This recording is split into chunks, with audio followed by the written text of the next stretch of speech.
a autoridade ela não se impõe mais pelas relações hierárquicas, né, de poder.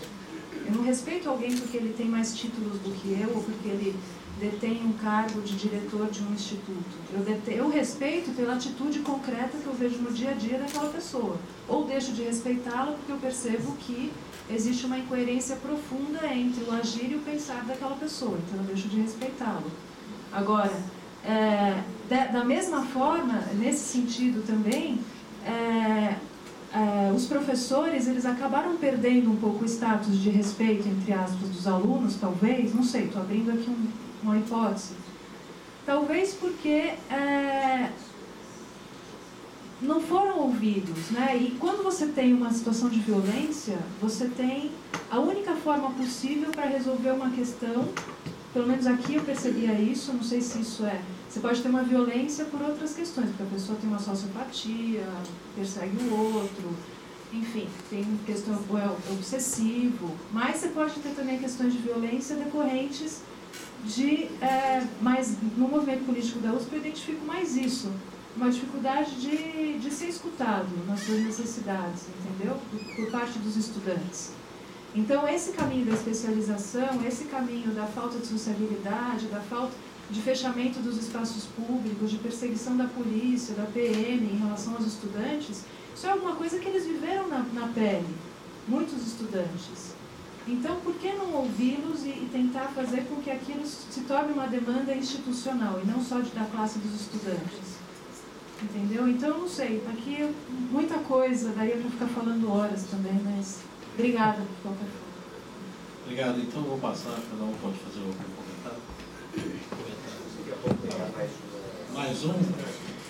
Por favor. Peço para você vir por aqui, você pode vir por aqui. Eu peço comentário de todos, fica à vontade. Depois te passo a pergunta.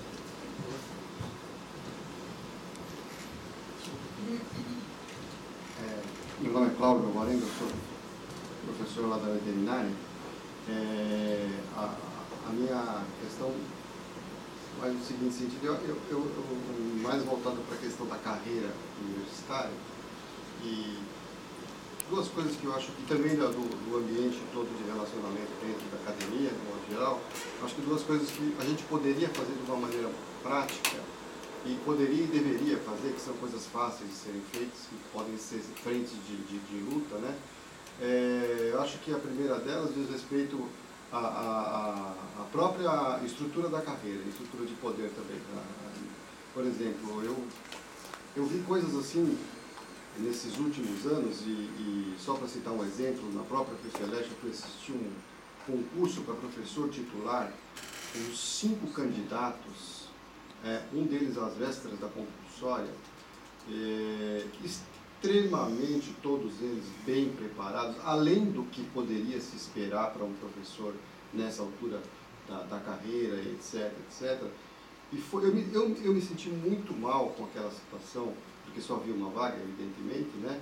E aquele professor já de uma certa idade, às vésperas da compulsória e tal, e grande professor, autor de vários livros didáticos, reconhecido no país todo, etc., foi derrotado pelo produtivismo, talvez não querendo culpar o colega que ganhou pelo produtivismo, mas simplesmente essa foi a grande realidade. E fiquei pensando comigo mesmo, o que é que a nossa universidade está fazendo com o nosso professor? Né? Que situação humilhante, que situação humilhante. E tantas outras. Isso é uma coisa tão fácil de ser quebrada. Eu não sei porque até hoje ninguém mexe com isso. Parece que está começando a mexer com essa tentativa de mudar, mas não conseguiu mudar de fato, né? Essa coisa de não ter essa competição, pelo menos essa competição não seria necessária. A avaliação podia ser simplesmente de mérito, né?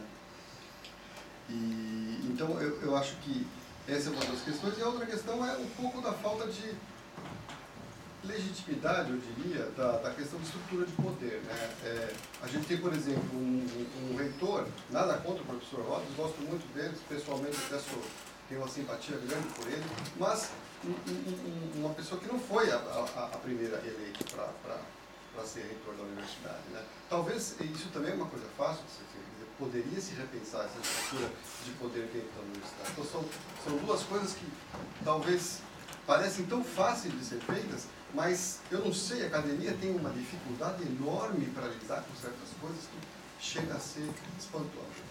Obrigado. Obrigado.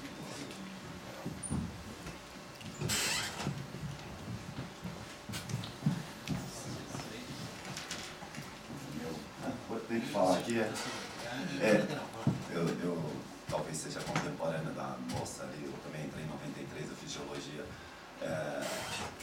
Bom, falou-se de sociabilidade na universidade, eu acho assim, eu faço uma crítica, que a universidade ela insiste nessa coisa que falou-se que a universidade ela é diferenciada, mas insiste-se em que a universidade seja uma ilha, né?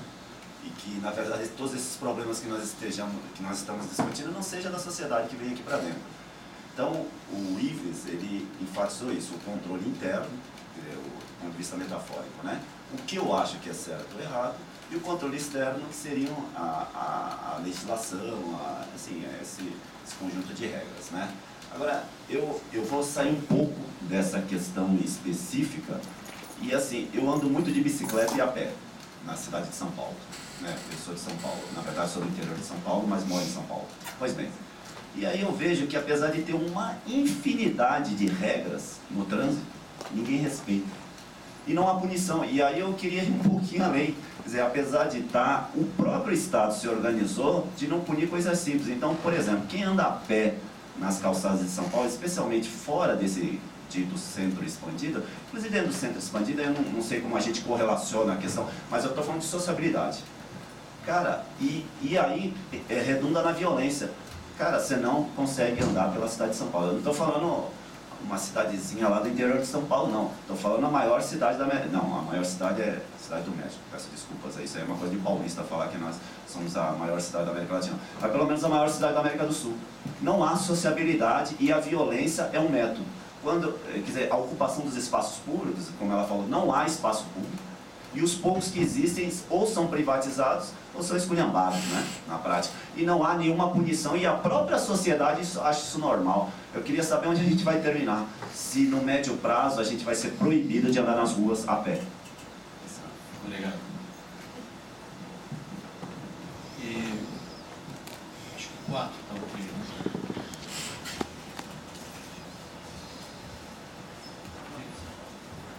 Boa tarde, professores. Meu nome é Felipe, eu sou estudante de pós-graduação aqui no Instituto de Química. Eu gostei muito da fala de todos vocês. Eu gostaria de 3 coisas pequenas. Uma sobre essa questão da autonomia, que o professor Cícero falou, sobre a questão da autonomia, porque eu percebo que em determinado ponto a autonomia universitária é uma coisa muito boa, mas às vezes eu acho que a nossa sociabilidade, a nossa indisposição para com a sociedade, talvez a nossa indiferença, eu gostaria que isso fosse pensado, ela acaba justificando a perda de autonomia em alguns momentos, que às vezes acontece, e eu entendo que isso frustra bastante toda a universidade, que é no caso, alguns professores em relação ao sistema de cotas que foi implementado nas universidades federais, e mesmo o PIMESP aqui na universidade está sendo discutido, que isso ultrapassou a autonomia universitária. Mas, de certa forma, me parece que isso também teve culpa da universidade em não se movimentar antes para esse problema que já se arrasta há alguns anos. E eu também acho essa questão da especialização e ela ter quebrado a convivência, mas eu fiquei um pouco incomodado com o fato de que a gente está saindo de um nome de universidade para instituição de ensino superior. Porque eu pensava que a gente teria espaço. Eu tinha um professor que ele falava para mim que a universidade era um espaço que veio do inverso, e aquilo contemplava tanto o produtivista quanto o professor que anda classes mais longos. E eu pensava que ainda existia espaço para o especialista e também para o universal. E eu não sei como vocês enxergam isso, talvez.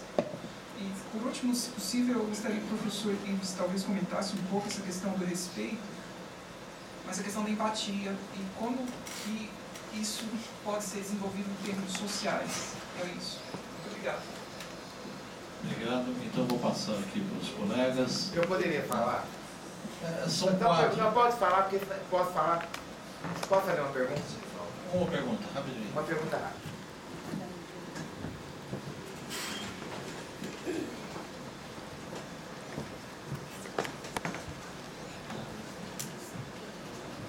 Tá bom.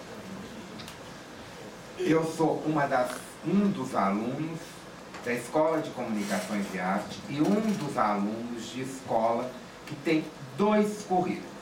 Então todo mundo está perguntando como é, eu sou um dos alunos, como é que eu vou conseguir unificar num só. Sozinho eu não vou, certo? O que eu vou fazer? Provavelmente seguir os passos de quem conseguiu unificá-lo, não é? E só posso falar que a minha ideia, por exemplo, do professor Egon Schaden mudou, do professor Cláudio Gessico mudou. E a minha ideia que eu tinha de alguns professores, como a Clemilda Medina, mudou completamente. Só isso. Obrigado. Muito obrigado. Por favor, então, nós temos essas questões. Eu gostaria de ouvir a opinião de todos. E eu acho que depois a gente encerra, a gente já está bem avançado na nossa conversa. Muito obrigado. Bom, eu vou de um modo meio desorganizado, mas enfim. Eu agora falando em termos de experiência pessoal, eu não sinto tanto o problema da experiência da falta de autoridade na sala de aula. Isso para mim é estranho, porque eu vejo um contraste muito grande na relação com os estudantes hoje, numa experiência face a face, uma experiência próxima, como é a sala de aula, e uma experiência de contato mais anônima, ou quase anônima, né? Num ambiente público e assim por diante, né? Aí eu sinto uma diferença, né?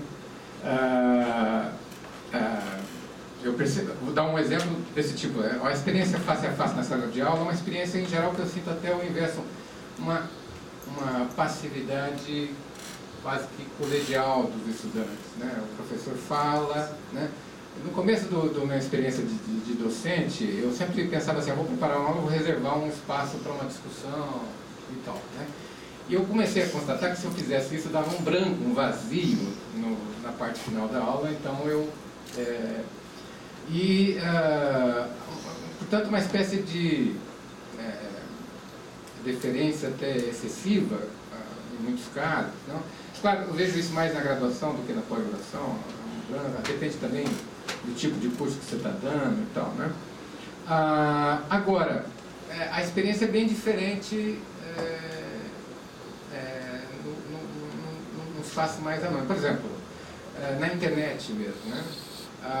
É como se num espaço mais anônimo, aquela figura mais deferente, passiva, até se torna mais agressiva, né? É como se a possibilidade de camuflar, ocultar, disfarçar a identidade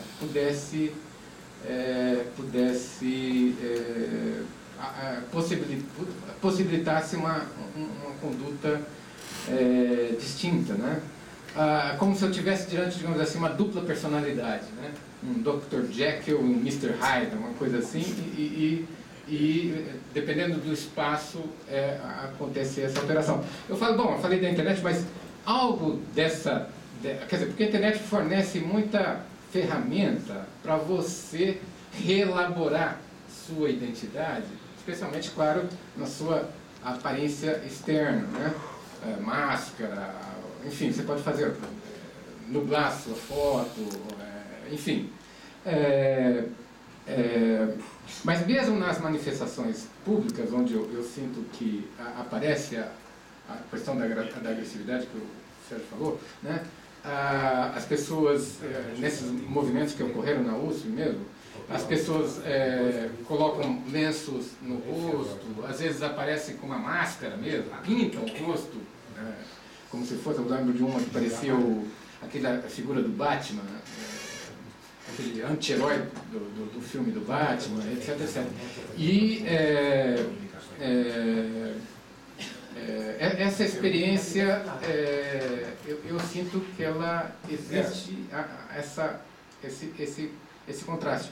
Eu tenho a impressão, talvez, que... É engraçado, porque a gente fala assim, a gente geralmente não faz em público o que a gente faria na intimidade, mas o que eu sinto é uma espécie de inversão, né? Nos espaços de contato mais próximos, etc., uma relação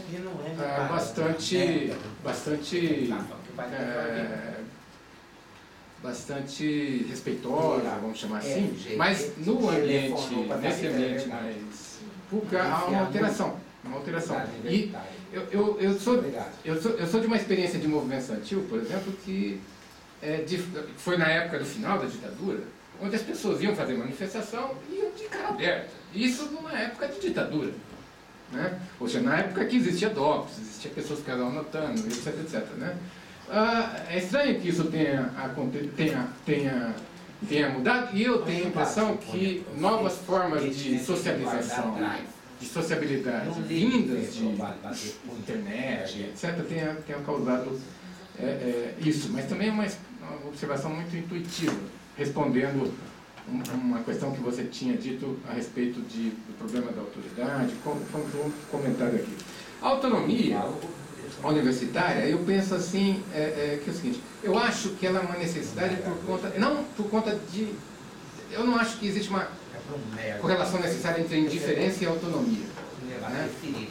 Pelo contrário, pode até ser o inverso disso. A autonomia é necessária, eu sinto, porque o tipo de reflexão que a universidade, que as pessoas que estão na comunidade universitária têm que fazer, ela requer um fôlego longo. Né? Eu penso que a universidade ela desempenha o seu papel de forma muito menos interessante se ela tivesse que responder ponto a ponto as coisas que acontecem na sociedade. Como se diz que a resposta de mercado é mais assim. A nossa resposta é uma resposta meio de herbívoros, né? É uma resposta que, digamos assim, há uma relação entre o tempo da mastigação e o impacto que ela pode ter.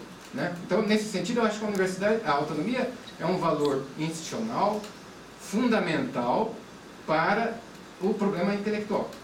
Né? Agora, eu acho que é uma coisa muito delicada a autonomia intelectual, exatamente porque eu acho que esse tipo de autonomia requer que a nossa comunidade se preocupe em negociar seus termos de convivência sem o recurso a instrumentos de punição, de coerção ou coisa desse tipo. Né? Eu acho que é uma derrota, né, interna na universidade, toda vez que, por conta dos conflitos que acontecem, a universidade se vê na situação de recorrer a essas formas de enquadramento da conduta, do comportamento e assim por diante. Né? Não é uma derrota de um lado ou de outro, é uma derrota de todo mundo. Né? E é uma derrota especialmente, eu acho, do ideal de autonomia. Né? Inclusive, eu sinto assim, mesmo que num determinado momento o movimento estudantil e outros movimentos tenham conseguido barrar, como por exemplo uma medida que vinha do governo do Estado, etc, etc, e que dizia a respeito do problema da autonomia jurídica, institucional, financeira da universidade, o fato de aquilo ter se desfechado da maneira como se desfechou é uma derrota de longo prazo. Né? Há uma vitória de curto prazo e uma derrota de longo prazo por conta do que nós tivemos que abrir mão do ponto de vista do nosso convívio para que aquela coisa acontecesse. Então, isso. Na verdade, em função do que foi colocado aqui, eu acho que eu não teria nada a dizer. A não ser concordar com o colega da veterinária, que de fato eu acho que nós temos um problema muito sério aqui com relação ao processo de democratização interna da universidade. Eu, inclusive, talvez tenha sido um erro de audição, mas eu entendi que o atual reitor havia assumido um compromisso de, na sua gestão, levar à frente um pouco as discussões a esse respeito. e testemunho que ele caminha para o encerramento do seu mandato sem ter levado isso em consideração. Né? É só isso que eu posso dizer. Bom, eu mesmo tenha também, mas eu acho que, talvez valesse a pena pensar, eu acho que eu não estou fazendo nenhuma... quando eu tomei aqui o movimento estudantil, eu tomei um caso. Né? Eu poderia ter colecionado outras situações para... Não estou fazendo nenhum julgamento crítico do movimento em si, das reivindicações, do direito à fala. Eu, como alguém comprometido com a relação entre direitos humanos e democracia, eu só posso reconhecer que o direito às vozes, e sobretudo às vozes dissonantes, é uma conquista democrática que a gente não deve jamais abrir mão. Né? O que eu estava, a minha crítica, quando eu peguei, o caminho pelo qual se usa para você impor a sua voz. Certo? Quer dizer, eu acho isso, quer dizer, nós estamos num espaço que, por excelência, deve esgotar todos os mecanismos possíveis de diálogo, de convencimento, de negociação. É isso? Isso é possível, eu acho que é possível. Se você tem uma concepção clara do que é política, é possível. Na política você não ganha tudo. Você avança em determinadas direções, perde modos. Todos avançam em direção. Agora, se você coloca que é ganhar até a vitória final, e nós não negociamos a não ser a vitória final, é difícil. Né? Quer dizer, fica tudo muito complicado. O que eu fiz aqui quando eu falei do movimento estudantil era uma constatação. Né? Quer dizer, eu estava dizendo, o fato é que houve uma ruptura da comunicação política. Eu não estou dizendo se isso é bom ou se não é mal, eu acho que isso tem efeitos na nossa convivência interna, é isso que eu estou, no fundo, colocando. Não é? E eu gostaria de que pudéssemos aprofundar uma reflexão sobre como resgatar, não é, a possibilidade dos atores políticos voltarem à comunicação. Né? Voltar à comunicação significa dialogar, significa convencer o outro, significa, assim, pôr determinadas reivindicações como as mais legítimas, as prioritárias. Isso não faz conta política, não tem nenhuma objeção quanto a isso. Agora, o problema é quando você interrompe, você diz, se não for assim, nós não aceitamos. Né? E eu testemunhei nos últimos acontecimentos, né, que houve uma enorme dificuldade de alguma negociação. Uma enorme dificuldade de alguma negociação. Né? E aí não vou dizer de que lado ou lado. Claro que existe, tempo é curto, eu não pude me dedicar a fazer uma análise talvez mais sofisticada, porque parte dos problemas tem a ver com a dinâmica interna. Né? Tem a ver, de certo modo, com a estrutura de poder, com a capacidade de resistência às mudanças. Todos nós aqui, sobretudo professores, temos. Né? A gente tem uma enorme dificuldade de aceitar caminhos alternativos. Né? Em todas as matérias que entram em pauta, em geral, elas enfrentam essas dificuldades. Agora, por outro lado, o que eu estava me indagando, qual é a possibilidade de você inventar formas novas de convivência, onde haja respeito, reconhecimento da dignidade do outro, reconhecimento da diferença, onde a gente possa avançar numa direção, perdendo outra direção, convencer o outro, a ponto do outro dizer assim, olha, eu não sabia que as coisas podiam ser dessa maneira e, portanto, estou convencido. Acho que faz parte da dignidade da política isso. Né? Então, este é a questão que eu estou dizendo. Não estou fazendo nenhum julgamento de... E, por outro lado, também quero dizer que quando numa fala dessa natureza, é muito comum que a gente trabalhe com, entre aspas, idealtipos. Né? Quer dizer, claro, quando você fala em movimento estudantil, o movimento é muito mais heterogêneo do que eu estou expondo aqui. Ao mesmo tempo que você pode ter, vamos dizer, segmentos do movimento que são mais inflexíveis, mais duros na conversa, etc., você vai ter movimento, você vai ter segmentos que são muito acessíveis, que conversam, que estão procurando abrir, inclusive, o outro lado. O outro lado também, o conflito implica que há também dureza do outro lado. Isso não tenho nenhuma dúvida para isso. Então, era essa questão que eu estava querendo um pouco colocar. E eu também quero dizer que eu acho que é uma mesa redonda, pode-se colocar várias outras questões, aliás, como foram colocadas aqui. Então, por exemplo, eu não citei, eu poderia, em vez de ter me voltado para essa questão da comunicação política, eu podia voltar para questões mais cotidianas. Por exemplo, eu estou um pouco intrigado com o diretor da faculdade, a quantidade de casos que está aparecendo de conflito entre alunos e professores, com desrespeitos, alguns casos gravíssimos, que eu como diretor fico muito aborrecido, porque eu tenho que criar eu preciso abrir um procedimento para apuração, né? E por outro lado também conflito entre alunos e funcionários. Então alguma coisa no tecido social está se rompendo, e é isso que me preocupa. E vou dizer também entre professores, né? Porque hoje o professor Renato já tem também experiência. Tem o conflito localizado no departamento, que pode ser legítimo ou não, seja lá o que for. Ele sabe onde vai ser resolvido? Na ouvidoria da USP. Vai tudo na ouvidoria, a ouvidoria que dá ciência do conflito. Quer dizer, tem alguma coisa confusa nas nossas relações. Quer dizer, se a gente acha que a ouvidoria é um instrumento, mas ele deveria ser utilizado no caso de se esgotarem todos os mecanismos institucionais. Agora, acontece qualquer coisa, você e denuncia, né? Coisa do tipo assim, estão acontecendo coisas graves no departamento. O que é isso? Tá certo? Quer dizer, eu estou vivendo, assim, quando a ouvidora, que é um doce de criatura, liga, eu já começo a tremer. Eu falo assim, o que é desta vez, tá certo? Então, isso gera uma confusão, inclusive naquele que tem a responsabilidade de conduzir, né, os destinos de uma instituição, coisa parecida, né? Então é um pouco isso que eu estava querendo, mas eu reconheço, claro, eu reconheço razões. Eu acho que há vozes que não conseguem ser ouvidas, eu acho que isso é verdade. E eu acho que nós temos que levar em consideração que há uma grande diversidade. Não estou aqui acusando, e nem eu tenho que reconhecer que há diferenças muito substantivas.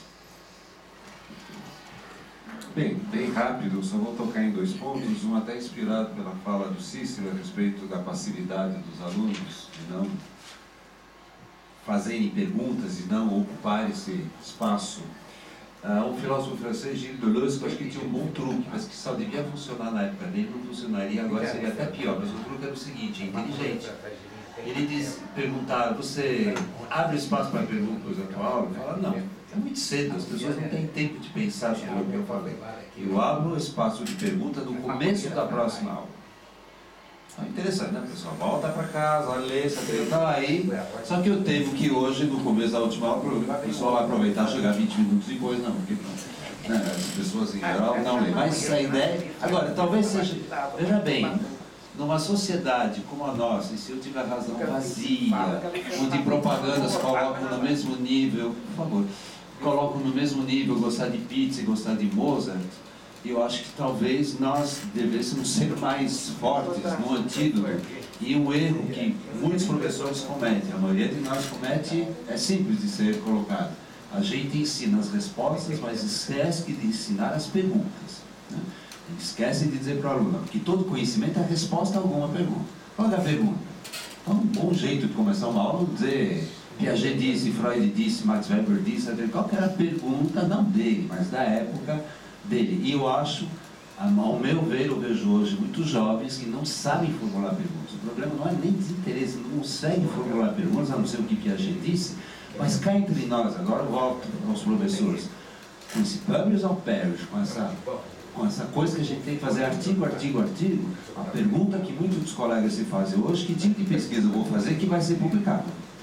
Não é mais uma pergunta científica. Veja bem, na minha área, quando você faz um teste de hipótese, será que a realidade é assim? Você se arrisca a ter uma pesquisa que não é publicada. Você não vai publicar todas as coisas que deram errado, a não ser que o erro seja espetacular. Mas, frequentemente, o erro é nada mais do que uma variação errada. Então você não publica. Eu sei que na minha área a maioria agora aplica a pesquisa, tabela, questionário, né? Qual é o juízo moral, né, dos advogados albinos, então você procura, né? O juízo moral dos advogados albinos é sempre publicado, porque é um dado da realidade, mas então acho que a gente está perdendo a pergunta. E sinceramente, eu vejo hoje em dia professores felizes porque publicaram 3 artigos mas nem sabe se lê os artigos. Alguém leu, gostou? Ah, pouco importa. 3, nada. Ou seja, né? Por outro lado, eu queria voltar à pergunta que alguém fez, não sei se está aqui ainda, sobre a empatia. Tá? É você, né? Veja bem, cuidado. A empatia é uma faculdade, inclusive, muito precoce, a gente pode até dizer inata, que está na base da moralidade e, portanto, na base do respeito. Mas só na base. Porque se nós dependemos da empatia para respeitar o outro, nós estamos, por um lado, na dependência de algo que nos escapa, né? Você me é simpático ou não, e, mais ainda, nós estamos na dependência de uma espécie de causa afetiva, né? Então, não, a moral é justamente para não depender da empatia, né? O desenvolvimento do cuidado, da generosidade nasce da empatia, mas a moral diz, você terá que ser respeitoso com toda e qualquer pessoa, mesmo que lhe seja antipática. Como toda deontologia do médico, você vai curar sim, você vai tratar o pior dos fascínoras. Psicólogo também, você vai ter que tratar o pior dos criminosos, estupradores, tudo que você quiser, porque dever de ofício, a despeito da tua antipatia compreensível, você tem que trabalhar. Então, empatia sim é boa, é essencial, mas ela não pode ser a única fonte. E mais ainda, a empatia depende do juízo. Por exemplo, se você vira uma criança de 5 anos que perde o sorvete, que chora, você vai sentir compaixão. Se você vira um adulto de 40 anos que chora pelo mesmo motivo, dificilmente você vai sentir compaixão. Por quê? Porque você julga justificar uma criança pequena chorar por sorvete, não. Agora, se você aprender que esse homem de 40 anos tem tais e tais problemas, tá certo? Aí você poderá sentir, sim, compaixão dele. Então, a nossa compaixão passa pelo juízo também, muito mais que a gente fala. Infelizmente, na nossa pós-modernidade, e as neurociências, infelizmente, a meu ver, caminham um pouco nessa direção, é muito valor dado à afetividade, tudo é emoção, né?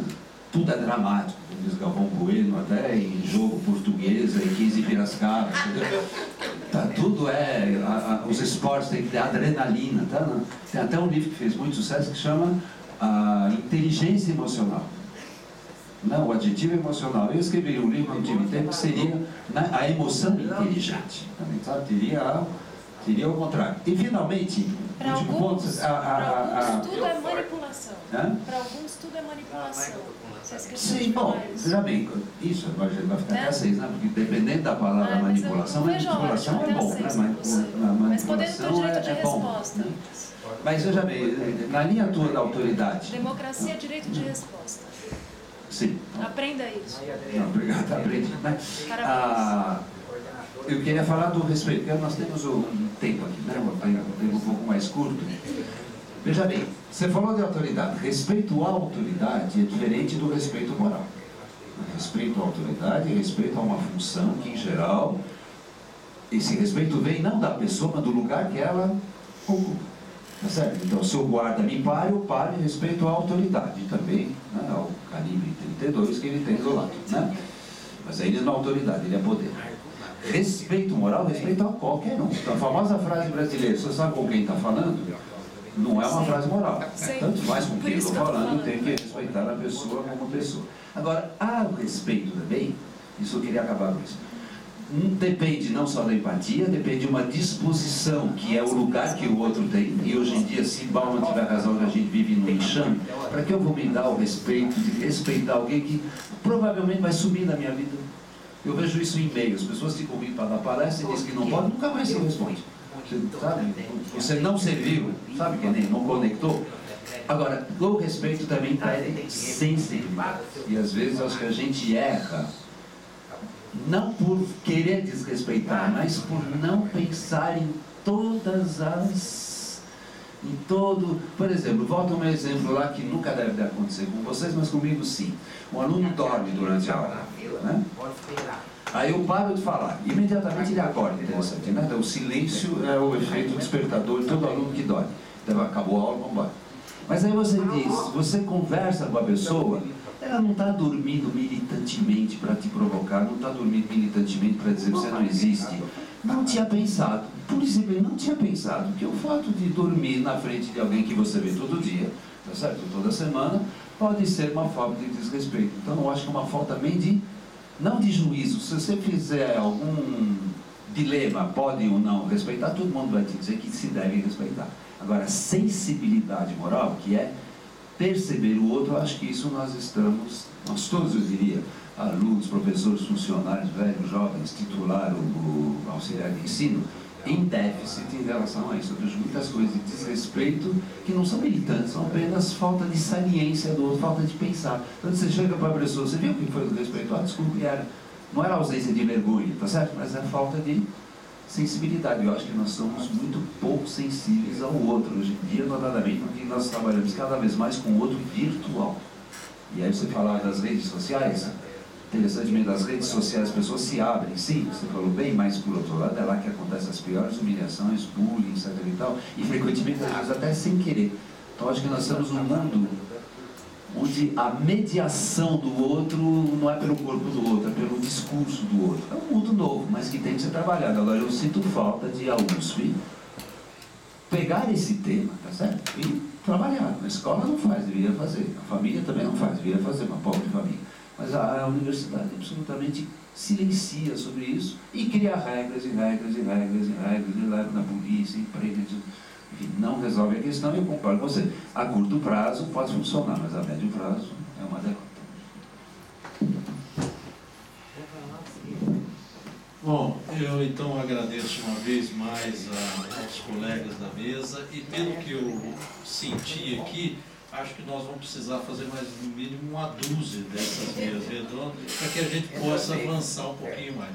E certamente vocês vão ser lembrados para isso. Então eu agradeço ao professor Cícero, professor Leopoldo, professor Sérgio, professor Ive. E eu também gostaria de agradecer a quem, obviamente, deu todo o suporte para a gente. Rafael, Sérgio, a Alice e a Fausta, ambos do IEA e da Comissão de Ética. E agradeço, obviamente, a vocês e aos nossos colegas que devem estar lá olhando com a gente. Então, porque está sendo transmitido. Então, agradeço uma vez mais. Muito obrigado por vocês e a gente encerra por aqui. Muito obrigado.